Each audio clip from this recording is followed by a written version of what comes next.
There's a slab of beef sitting in the discount corner of every Texas grocery store for about $9. And more than one pit master will admit, a couple of beers deep, that it can outcook a $70 brisket on the right afternoon. Brisket is the king of Texas barbecue, the cut that built Austin's 4-hour lines and convinced people to fly across an ocean for smoked beef on butcher paper.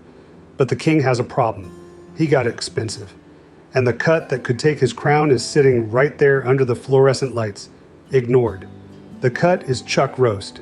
Yes, the pot roast one.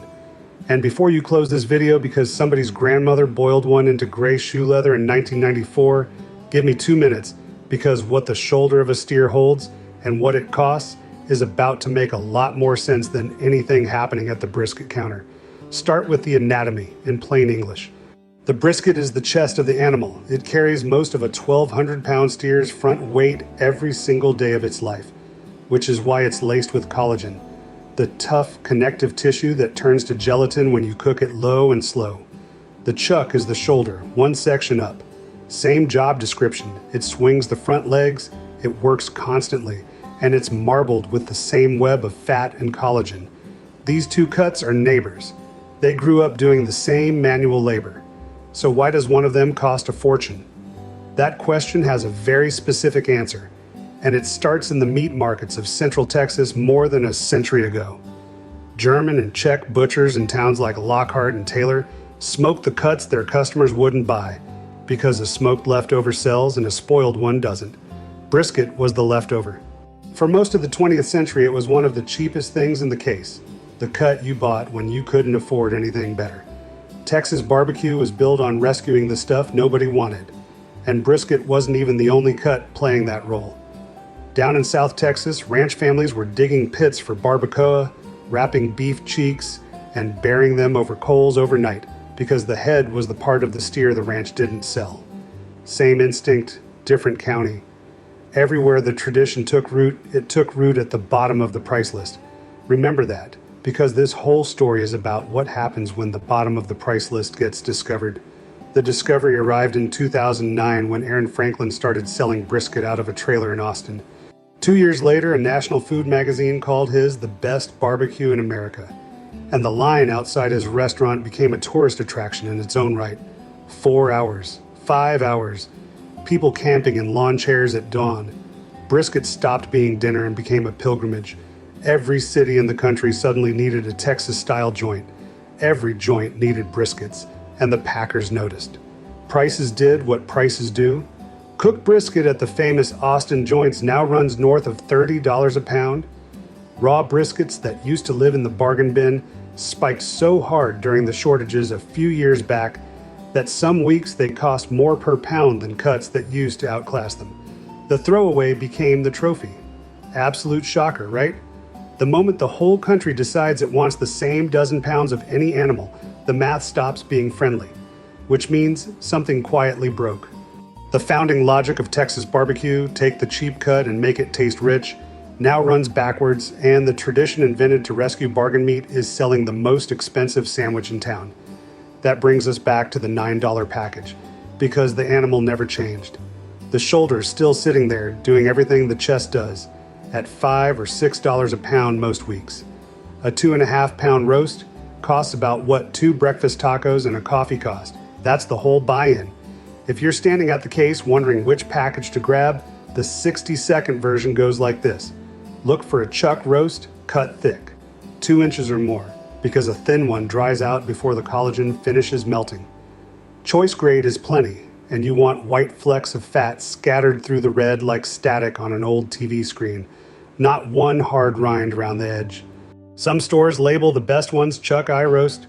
If you see that, grab it and don't make eye contact with anybody on the way to the register.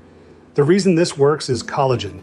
Smoke a chuck roast the way Central Texas has always smoked brisket, coarse salt and black pepper, post oak if you can get it, pit humming around 275 degrees, and the same slow chemistry kicks off.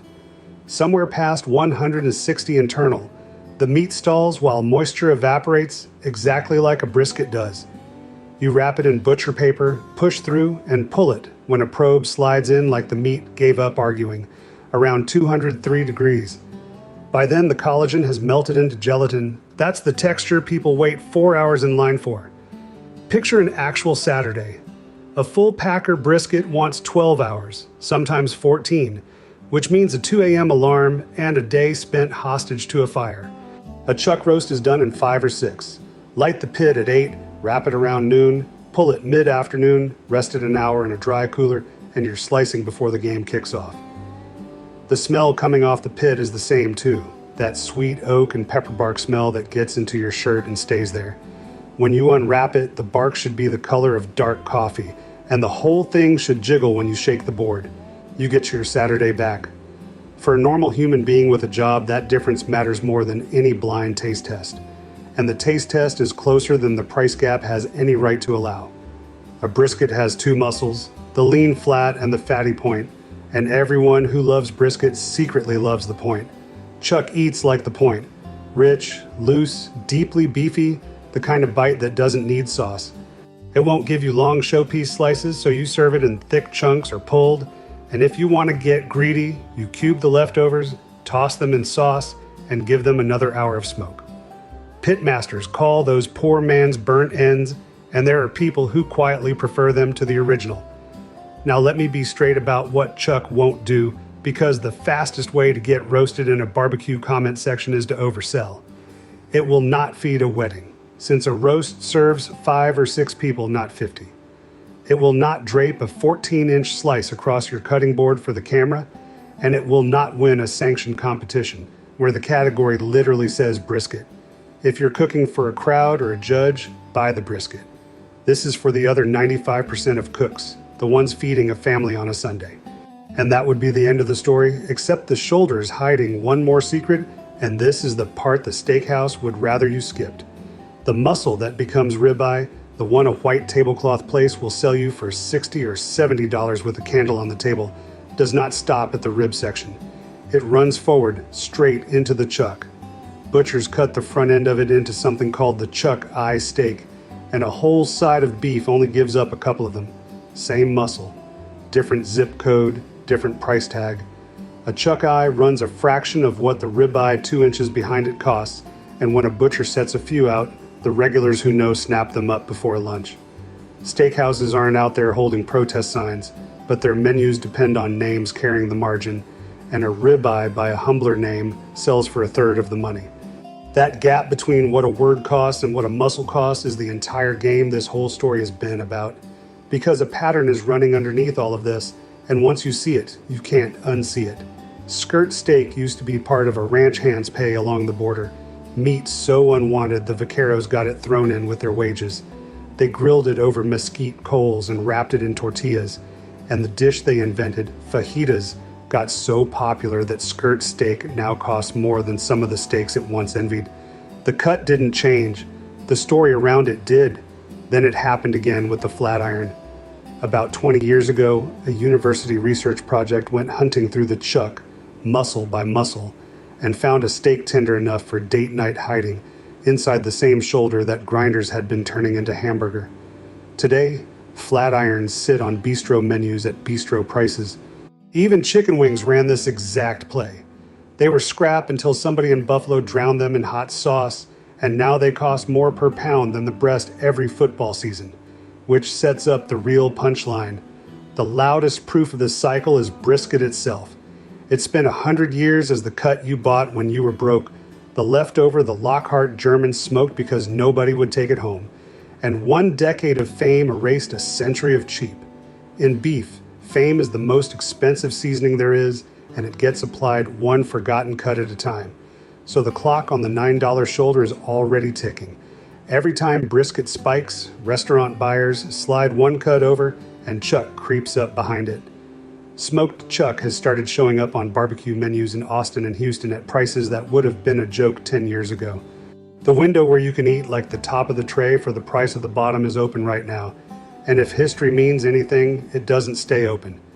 Maybe that's the real inheritance. The old butchers in Lockhart never had a secret cut. They had smoke, salt, patience, and whatever cost the least that week. And that combination turned throwaway beef into a religion twice already. The crown moves, it always has, and it lands on whoever is willing to cook cheap meat like it matters. Barbecue people are already typing, and that's fine with me. One thing keeps nagging at me though. Videos like this are exactly how cheap cuts stop being cheap.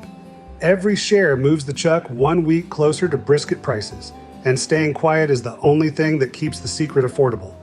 But staying quiet is also how traditions die with the people who kept them. I'd rather the pits stay lit. So tell me in the comments, when the shoulder finally gets its own 4-hour line, which forgotten cut becomes the next brisket?